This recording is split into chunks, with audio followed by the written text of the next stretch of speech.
would you date me on the regular? Tell me, would you? Well, baby, I've been around the world, but Hey guys, welcome back to my channel. I am okay. I guess I go. Sorry guys, hold on y'all. Okay, so I am back with another video. Before we get into this video, make sure you guys like, make sure you guys comment, and make sure you guys subscribe to my channel. But as you can see, I'm driving, so I feel like a lot of times too when I'm driving, I'm like by myself sometimes, especially when I'm by myself, y'all. I can really like get down to like the nitty-gritty of certain conversations, and we can really have like some girl talk. So this traffic, you guys, is crazy. But you guys, I wish I could show y'all what I'm seeing right now. This is a mess. Okay, so yeah, you guys, I wanted to share with you guys my pregnancy experience with my baby, my little baby, my youngest, Brandon. I always say that he is my rainbow baby. And before him, I had 2 miscarriages. And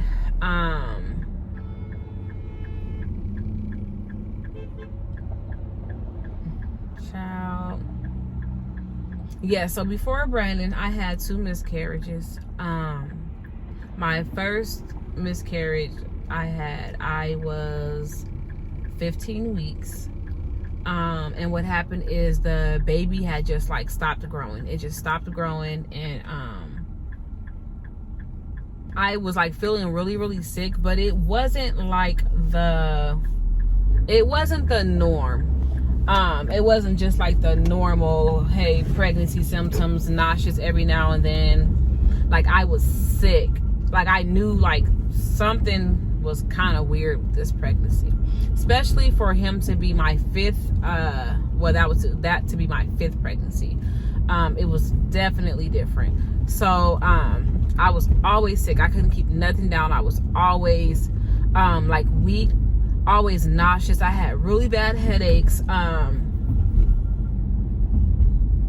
I just was not myself. Like, I would get fever, and when I got fever, that's when I knew like, hey, something's not right. So I was 15 weeks. I went to the emergency room, and it's crazy because when I went to the emergency room to find out, I found out I was pregnant or whatever. But I was thinking like, hey, I'm only maybe 5-6 weeks pregnant. But no, I was 15 weeks pregnant, you guys. So I was almost 4 months pregnant. And so what had happened was when they did the ultrasound and stuff, they were measuring the baby, and they can kind of tell like the baby stopped growing at a certain amount of weeks. So they were like, oh, well, the baby, is not coming out on its own, so we're gonna have to probably do like a D&C. I was so heartbroken. I didn't want to go through that, so I was like, let me get a second opinion. Like, let me get a second opinion. Let me go to another doctor, because like, I don't know, maybe the baby's just asleep, or it's just a certain way, and I don't know. That's how I was thinking. I was holding on to like any type of hope, any type of faith. So I got a second opinion, and I scheduled an appointment with my doctor, my gynecologist, and they did confirm like, yes, you did, miscarry. The baby's not growing, the baby's not moving, and they had did a lot of blood work on me and stuff, and I had so much infection in my blood that they were like, we have to send you across the street for like surgery, like today. So I had to call my husband, and I was like, hey, like, I can't wait, they want to do the surgery and they want to do it now or whatever. And he was like, okay, I'm on my way. So I went over, to labor and delivery, and you guys, like, I was so devastated and so heartbroken because when the kids see me, you guys. I was so devastated and I was so heartbroken because they were like, I'm gonna get her. I'm sorry, you guys. Hold on. Okay, you guys. So yeah, I was devastated and I was heartbroken because they were like, you know, we're gonna have to give you medication and we're gonna have to, you know, basically like make the baby come out on its own. So they did that and it happened like immediately, you guys, and I was so heartbroken. And on top of that, it's like it really sucked because they actually had me on the floor, the labor and delivery floor. So I was on the labor and delivery floor with other women that had just had their babies. You can hear the babies crying, and I just was so hurt. Like, I was so hurt. I could hear the babies crying, and I could see the moms like pushing the babies around and like the little bassinets, and I just felt like I was just empty. Like, I was empty. That's how I felt. And I was still having like really bad contractions and stuff after I went through my procedure. So that was my first miscarriage. They kept me in the hospital for 2 days because of the infection and the fever and stuff that I also had. So I had my first miscarriage at 15 weeks. So, you know, some time later, I wanted to try again with my husband. We both wanted to try, and we got pregnant, and we were so excited, and took all these home, you know, these tests at home, and found out, okay, I'm pregnant. So I made an appointment with my doctor, and I go to the doctor, and they're like, well, basically when they did my blood work, they're like, your levels are like so low, it's like your body basically rejected the pregnancy. So my levels went from like, I remember it was like a 400, and it was like in the 480s. My my HGC, my hormone, my pregnancy hormone level.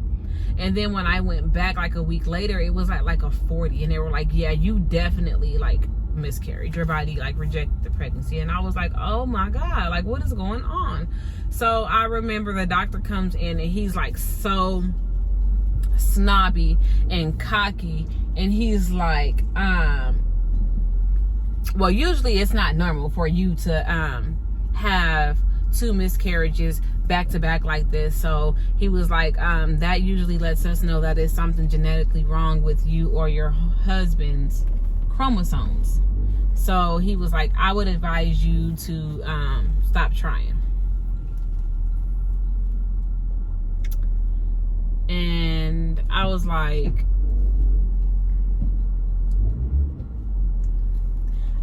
what do you mean stop trying? And he was just like, yeah, like once you have like 2 miscarriages back to back, you're probably just going to keep having them. So I would advise you to just stop trying. And I remember I was so mad. I was just like, why would you say that to me? Like, why would you say that? You know? So anyways, I didn't want him as my doctor anymore. I had to go through that situation with me miscarrying the second time, and I just like let it go. I was like, whatever. So that was in March. So in May, I found out I was pregnant with Brandon. So when I found out I was pregnant with him, I was super excited, but I was scared also. So like with him, I didn't let anybody know that I was pregnant for like a while. Of course, my husband knew, but when I found out I was pregnant with Brandon, it's weird because I thought I was only gonna be like a month pregnant. What's crazy is I was still having my cycle, you guys. I was still having my cycle, and I have very regular cycles. So I was still having a cycle, very heavy cycles. And I took the pregnancy test because at the end of my cycle, it wasn't right. So like I said, I thought I was only gonna be like a month pregnant. And when I went to the doctor to get my checkup and stuff with him, they were like, no, you're 12 weeks. I was like 12 weeks in 5 days or something. And I was just like, oh my God. So I was almost in my second trimester already, and I didn't know. I did not know I was pregnant. I wasn't showing. I wasn't doing anything. I wasn't sick. nothing. Okay. So my pregnancy with him, I was really scared. I was on like pins and needles my whole pregnancy. I didn't want to say nothing until I was like far along, and I finally started telling people when I was about 5 months pregnant. So yeah, when I went to my appointment and I found out I was pregnant, you know, now they do the blood test where they could tell you like if it's a boy or a girl. So I also got that test done, and I did a gender reveal, and I'll like add the clip in the video for you guys. And I found out I was having a boy. Oh man, I left my thing inside too. I left my boy thing inside. Team no girls. All right, we all doing a countdown. Come closer, baby. 10, ready, set, go. 10, 9, 8, 7, 6, 5, 4, 3, 2, 1. Is it a boy? Is that a boy?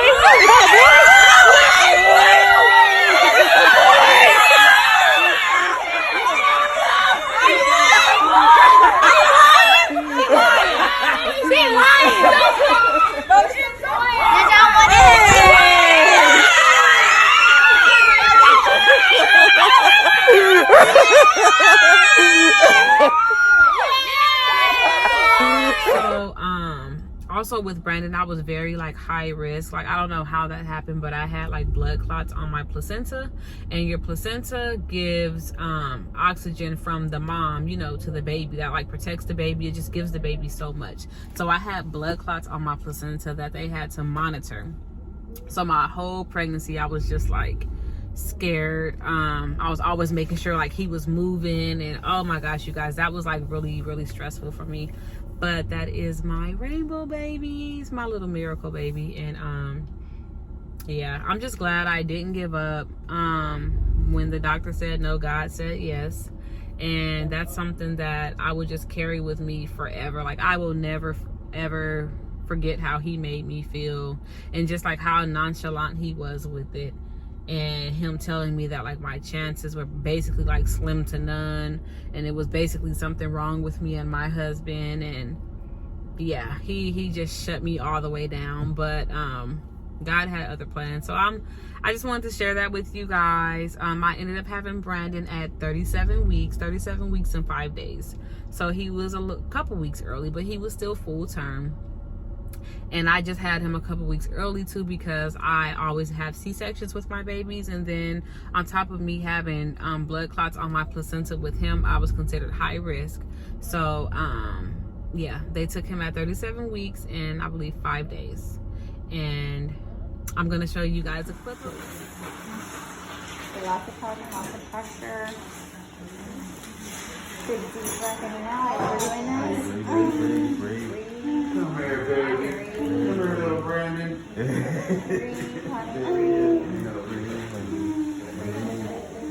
Almost there.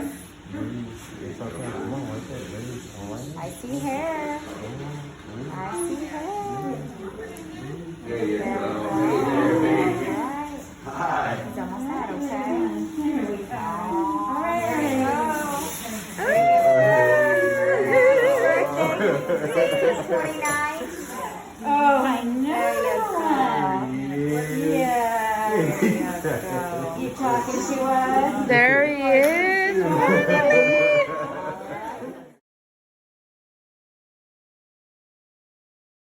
Like you. This ring here represents my heart.